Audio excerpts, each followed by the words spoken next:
दर्शकों स्वागत है आपका विदिशा एमटी न्यूज में। हम कृष्णकांत सिंघारी। अब देखते दिन भर की खास खबर।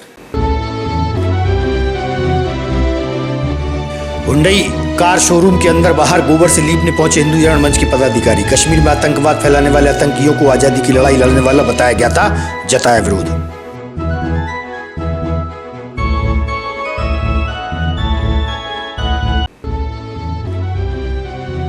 खेल स्टेडियम के कोच पर कार्रवाई हेतु एसपी मोनिका शुक्ला के पास पहुंचे लोग, सौंपा ज्ञापन।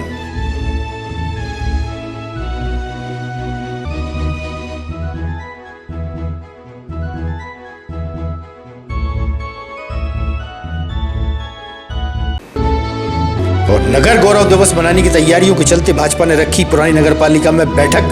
पूर्व नगरपालिका अध्यक्ष ने दी जानकारी।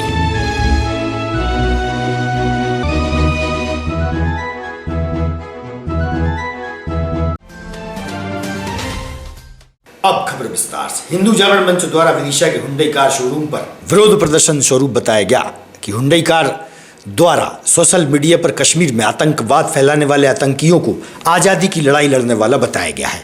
उसी के चलते हुंडई शोरूम के अंदर और बाहर गोबर से लीपा गया। हिंदू जागरण मंच के सदस्यों ने बताया कि उसे शुद्ध करने के लिए लीपा गया है। धोखेबाजी नहीं चलेगी, नहीं चलेगी।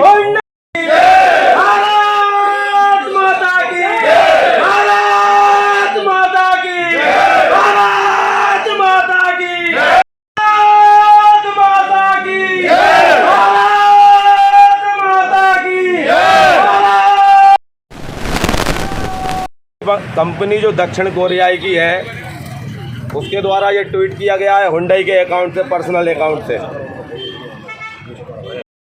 मैं ध्रुव चतुर्वेदी, प्रांत सह युवा वाहिनी प्रमुख, हिंदू जागरण मंच। आज क्या नया किया आप? आज नया नहीं किया है, किया तो बहुत पुराना ही है और जो लगातार होते रहना चाहिए वही किया है। क्योंकि विरोध प्रदर्शन या शांति से नहीं होती, आज के समय में क्रांति से होती है। गांधी के ज़माने गए, अब शांति का समय नहीं है कि एक गाल पे थप्पड़ मारा और माफ़ी मांग ली। माफ़ी का समय नहीं है, अब शांति का समय नहीं है। पहली बात तो क्रांति का समय है। दूसरा, हुंडई कंपनी जो कि दक्षिण कोरिया की कंपनी है, भारत में जिसका व्यापार सबसे बड़ा है, 48,42,068 गाड़ियाँ 2021 में भारतवर्ष में उसकी सप्लाई है। विश्व की तीसरे नंबर की कार कंपनी है हुंडई। इतना बड़ा भारत में जब उसका व्यापार है, उसके बाद उसके अकाउंट से, हुंडई के पर्सनल अकाउंट से ये ट्वीट जो हुआ है, जिसका मैंने चित्र आप लोगों को दिखाया है, उस ट्वीट में मैं आपको पढ़ के सुनाता हूँ। Let us remember the sacrifices of our Kashmiri brothers and stand in support as they continue to struggle for freedom। अर्थात इसका हिंदी में होता है, आइए हम अपने कश्मीरी भाइयों के बलिदान को याद करें और समर्थन के साथ खड़े रहें, क्योंकि वे आज़ादी के लिए संघर्ष कर रहे हैं। तो इसका अर्थ ये है, जो आतंकवादी वहाँ पर रोज़ मर रहे हैं, जिसके लिए हमारी सेना निरंतर बलिदान दे रही है, वो इस हुंडई कंपनी उनको अपना भाई बता रही है। तो ये भारत देश की अर्थव्यवस्था, भारत देश के साथ ही व्यापार करने वाले, अगर तुम आतंकवादियों को, जो भारत विरोधी गतिविधियों को अगर भाई कहते हो, तो वो हमें स्वीकार नहीं, सर्वप्रथम। दूसरे, उनने अपनी इसमें माफीनामा पेश करा है, क्योंकि ये सोशल मीडिया पे ट्रोल हुए। तो एक व्यापार नीति के रूप में कंपनी किसी विशिष्ट क्षेत्र में किसी भी राजनीतिक या धार्मिक मुद्दे पर टिप्पणी नहीं करती, ये उनका कहना है। पाकिस्तान में स्वतंत्र रूप से स्वामित्व वाले वितरक डिस्ट्रीब्यूटर ने अपने स्वयं के खातों से कश्मीर संबंधित मुद्दे को संबंधित सोशल मीडिया पर पोस्ट कर दिया। जैसे ही हमें पता चला, हमने उसे समझाया उसने क्या गलत किया, हमने उस पर काम किया और ये सुनिश्चित किया कि वो उस पोस्ट को हटा दे और फिर दोबारा ये ना हो। हुंडई उस पाकिस्तानी वितरक से जुदा नहीं है। एक तरफ आप उसके संबोध का विरोध कर रहे हो, एक तरफ आप उससे कह रहे हो हुंडई उस पाकिस्तानी डिस्ट्रीब्यूटर जिसने ये कमेंट करा हुआ है, जो आतंकवादियों को भाई बता रहा है, उससे जुदा नहीं है। आप ये दोहरी राजनीति इधर ना करें, ये ईस्ट इंडिया कंपनी पहले कर चुकी है भारतवर्ष में, अब कोई कंपनी की राजनीति नहीं चलेगी। दूसरे, आपने अगर माफी मांगी है तो आप हमारे राष्ट्र का जब चाहे अपमान करें, आतंकवादियों का समर्थन करें और जब चाहे माफी मांग लें, ये मंजूर नहीं होगा अब। और अब शांति नहीं, क्रांति से काम होगा। बंद करो सर के जो हुंडई कर रहे हैं यहाँ पर, किस तरह के कार्य किया आप लोग? ये हमने विरोध प्रदर्शन करा है, तो जो दक्षिण कोरिया के जो होंगचुंग पू हैं, हुंडई के जो हुंडई कंपनी के ऑथोराइज हैं सबसे, जो जिनकी कंपनी है, तो उन तक ये मैसेज पहुंचे कि अगर भारत विरोधी आतंकवादियों की गतिविधियों में कहीं ना कहीं हुंडई का ट्विटर अकाउंट इस्तेमाल होता है या उनका समर्थन प्रदर्शित होता है, तो इसी प्रकार का विरोध मेरे अंतर्गत में 16 जिले आते हैं, मैं 16 जिले में करवाऊंगा, प्रदेश में करवाऊंगा, प्रयास करूंगा पूरे भारतवर्ष में। शोरूम है यहाँ पर, किस तरीके का विरोध प्रदर्शन किया आपने? हमने हुंडई शोरूम के अंदर जाकर सभी गाड़ियों के ऊपर गौ माता का गोबर से उसका शुद्धिकरण करा और शोरूम का भी गौ माता के गोबर से शुद्धिकरण कर दिया। उनकी मानसिकता शुद्ध हो, हमारी ऐसी भावना है। देश के खिलाफ जो गलत मानसिकता है उबल रही हैं, कहीं ना कहीं उनके अंदर जहर पैदा है, आतंकवादियों को अपना भाई कह रही हैं, इस तरह की मानसिकता उनकी शुद्ध हो। इस तरह हमने गौ माता का गोबर से उनके शोरूम को लीप दिया ताकि उनकी बुद्धि शुद्ध हो। और आगे से हम ये कहना चाहते हैं, व्यापार आप हिंदुस्तान में कर रहे हो, हिंदुस्तान का खा रहे हो, उनका पाकिस्तान की रहे हो, ये हिंदुस्तान में होने नहीं दिया जाएगा। अभी हमने ये आपको एक सूक्ष्म रूप से संदेश दिया, अगर नहीं सुधरे तो आपको बहुत तकलीफ होगी आने वाले समय में। हिंदू जागरण मंच के लिए इसके लिए करबद्ध हो, प्रतिज्ञा करता है कि अगर आपने संपूर्ण रूप से माफ़ी नहीं मांगी, ये आपने जो धोखेबाजी करी है माफ़ी मांगने में, एक हिसाब से आप उनको अपना भाई भी बता रहे हो, उनका सम्मान भी कर रहे हो, और दूसरे रूप से आप गलत प्रकार से माफ़ी मांग रहे हो। तो माफ़ी कायदे से मांगी जाए, और माफ़ी मांगना अब ये नहीं चलेगा कि आप पहले गलती करो, देश विरोधी गतिविधियाँ करो, फिर माफ़ी मांग लो, ये आप कतई बर्दाश्त नहीं करेगा और हिंदू जागरण मंच तो बिल्कुल नहीं करेगा। भारत विदिशा खेल स्टेडियम में कोच के रूप में कार्यरत लालता प्रसाद तिवारी द्वारा बच्चियों के साथ खेल स्टेडियम का मामला तूल पकड़ता जा रहा है। आज परिवार के सदस्यों ने एसपी मोनिका शुक्ला को ज्ञापन देकर कार्रवाई की मांग कोच पर करने की है। आज काय के लिए आया यहाँ पर? यहाँ एसपी मैडम को आवेदन देना था हमको। किस संबंध में? ये मेरी बच्ची के साथ ये लालता प्रसाद तिवारी जी ने छेड़छाड़ की। कब की घटना है ये 12 जनवरी को हम लोगों ने शिकायत की थी और ये घटना है 8 जनवरी की। लालता प्रसाद कौन है और कहाँ पर सर्विस करता है? ये लालता प्रसाद तिवारी कोच हैं स्टेडियम में, और ये वन विभाग में फॉरेस्ट में मतलब नौकरी भी करते हैं।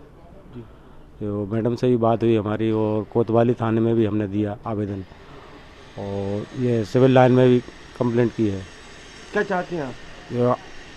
हम चाहते हैं कि ये हमारी बच्ची और हमारे जो आवेदन हमने दिए हैं उस पर कोई कार्रवाई नहीं हो रही है, तो हमें न्याय मिले, न्याय चाहते हैं।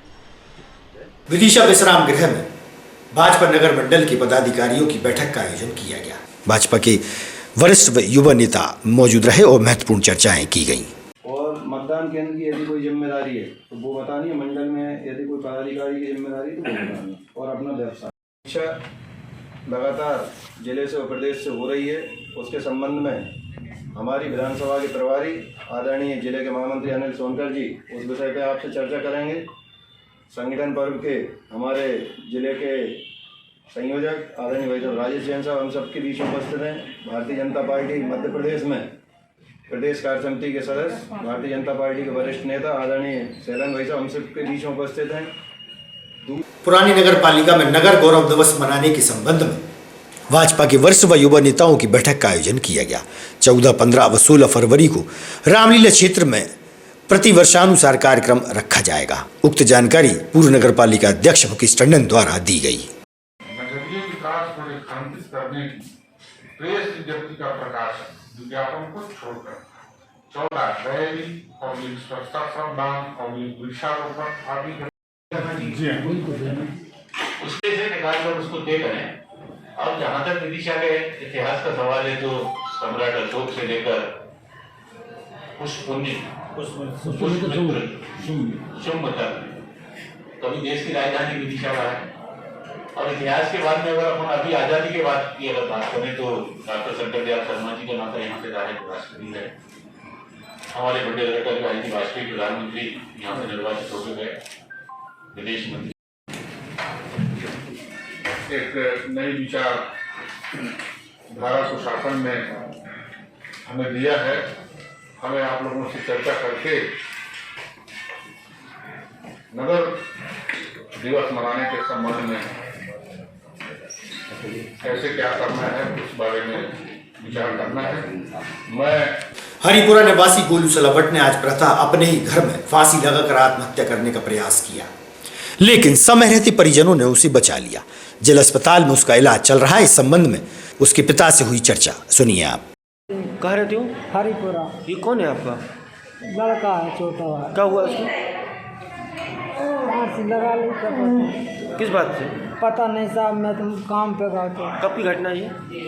अभी आधे घंटे। तृणमूल कांग्रेस सांसद द्वारा जैन समाज पर अशोभनीय टिप्पणी को लेकर जैन युवा परिषद द्वारा सांसद को बर्खास्त करने की मांग करते हुए महामहिम राष्ट्रपति के नाम ज्ञापन कलेक्टर को सौंपा है। उक्त जानकारी राजेश जैन द्वारा दी गई।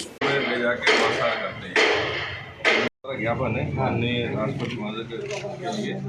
क्या है कि पूर्व कांग्रेस सांसद महुआ मोहित्रा, उन्होंने कहा है संसद में कि जैन समाज के युवा वो घर में ले जाके मांसाहार करते हैं। ठीक है।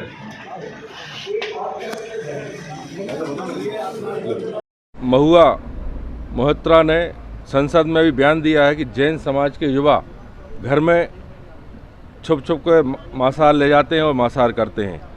ये उनका कृत्य बहुत निंदनीय है, क्योंकि जैन समाज का जो शाकाहार पिछले कोरोना काल में आपने देखा कि पूरे विश्व ने शाकाहार अपनाया, और इम्यूनिटी बनाने के लिए जो शाकाहार जैन समाज की शाकाहार पद्धति थी, सुबह जल्दी खाना, शाम को जल्दी खाना, इसको पूरे विश्व में अपनाया। और इसमें इनका जो बयान कि जैन समाज के लोग मांसाहार करते हैं, छुप छुप के मांसाहार करते हैं, बहुत निंदनीय है।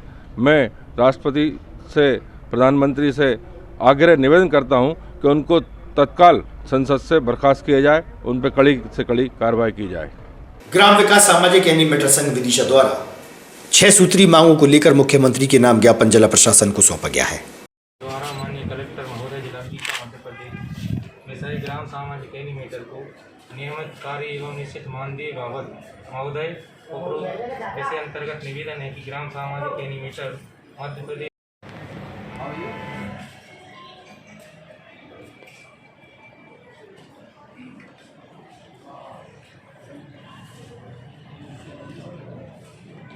आज की खबरों में बस इतना ही। आप देखते रहिएगा विदिशा एमटी न्यूज। नमस्कार। आज की खबरों में बस इतना ही। आप देखते रहिएगा विदिशा एमटी न्यूज। नमस्कार। अगर आप ये वीडियो फेसबुक पर देख रहे हैं तो लाइक जरूर करें और ज्यादा से ज्यादा शेयर करें। धन्यवाद।